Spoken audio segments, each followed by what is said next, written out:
Assalamualaikum warahmatullahi wabarakatuh. Waalaikumsalam warahmatullahi Alhamdulillah, alhamdulillahilladzi anzalal Qur'an hudal linnas wa bayyinatin minal huda wal furqan. Wassalatu wassalamu ala sayyidi waladi adnan sayyidina Muhammad wa ala alihi wa ashabihi zawil fadli wal irfan, amma ba'du. Selanjutnya kepada Bapak Ji Andre, silakan ditanyakan atau dibacakan pertanyaan yang sangat penting ini kaitan dengan tafsir Al-Quran. Iya. Ada seorang profesor doktor di Jakarta yang menafsirkan ahlu zikri dengan Yahudi dan Kristen, dan ia menyalahkan kepada yang menafsirkan dengan ulama. Bagaimana menurut Pak Kiai Dimyati yang doktornya di bidang tafsir dan hadis, benarkah penafsiran Profesor Doktor itu? Ternyata kalau kita bongkar kitab-kitab tafsir Al-Quran, ya, ini saya tidak sempat membongkar 30 tafsir, ya, ini baru beberapa tafsir saja. Ini ternyata penafsiran ahlu zikri itu bukanlah yang seperti disampaikan dalam YouTube oleh Profesor Doktor tadi, ya, yang menyatakan bahwa tanya kepada orang Yahudi dan orang Kristen, akan tapi adalah kepada ulama yang ngerti Al-Quran, ulama yang betul-betul dia beribadah kepada Allah dengan zuhudnya yang luar biasa.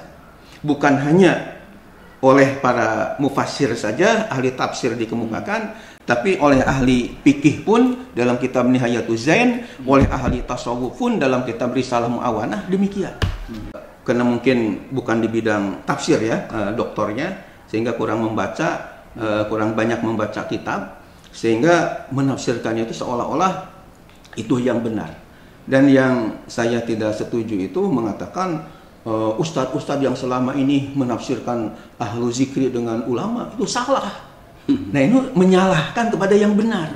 Nah, ini yang menurut saya tidak pas. Sehingga perlu saya yang oleh Allah diberikan ilmu sedikit tentang masalah tafsir Al-Quran, bahkan doktor di bidang tafsir, perlu kayaknya meluruskan kepada pendapat Profesor Doktor tadi yang bukan di bidang tafsir doktornya.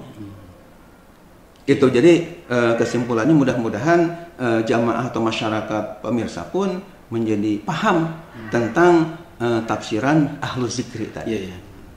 Nah, kalau seorang ahli tafsir seperti Pak Kiai kan doktornya kan memang doktor tafsir Al-Quran dan hadis, ya Pak Kiai. Ya, itu juga memang nggak boleh semaunya, ya Pak Kiai, nggak semaunya diri kita. Tentu akan merujuk pada kitab-kitab baik dari ulama salaf maupun ulama khalaf gitu, Pak Kiai. Ya, jadi ketika kita menafsirkan Al-Quran tidak serta-merta dari pandangan kita sendiri, ya tentu banyak merujuk kepada tafsir-tafsir klasik. Ya, istilahnya kutubut turos itu yang lebih aman, ya.